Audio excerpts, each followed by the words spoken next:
तर ज्येष्ठ अभिनेते पद्मश्री अशोक सराफ यांना संगीत सूर्य केशवराव भोसले स्मृती पुरस्कार प्रदान करण्यात आला। यावेळी अशोक सराफांनी कोल्हापुरातील जुन्या आठवणींना उजाळा दिला। या ठिकाणी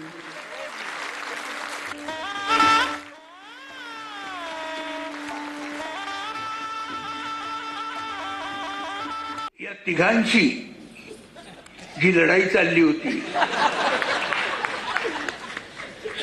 इंटरेस्टिंग होती। इकडे जर हे असं बोलतात तर तिकडे काय बोलत असतील प्रश्न पडतो मोठा। आणि म्हणजे अचंबित व्हायला होतं, कसला मी कॉमेडियन हो।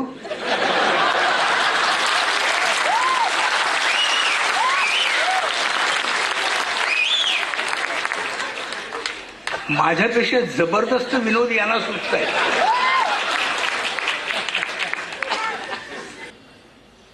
पण कोल्हापूरची एक संस्कृती आहे, मामा खरोखरच एक संस्कृती। आज तुमच्या सत्काराला स्वतः मुश्रीफ साहेब उपस्थित आहेत, स्वतः बंटी साहेब उपस्थित आहेत, मी देखील उपस्थित आहे।